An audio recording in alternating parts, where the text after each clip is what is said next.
1984 शीख विरोधी दंगल प्रकरणी काँग्रेसचे माजी खासदार सज्जन कुमारला जन्मठेपेची शिक्षा। सरस्वती विहार दंगलीत करण्यात आली होती पिता पुत्राची हत्या। विश्व हिंदू परिषद कार्यकर्ता मारहाण प्रकरणी पोलिसात तक्रार दाखल। दोषी अधिकाऱ्याला रजेवर पाठवा, मंत्री मंगल प्रभात लोढांची मागणी। पालिका निवडणुका आता पावसाळ्यानंतरच होण्याची शक्यता। सुप्रीम कोर्टातली आजची सुनावणी पुढे ढकलली। आता 4 मार्चला होणार पुढची सुनावणी।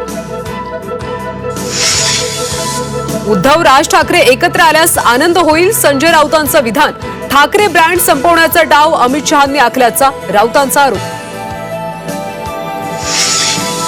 पुणे महापालिकेतल्या आयुक्त कार्यालयात मनसेचा गोंधळ।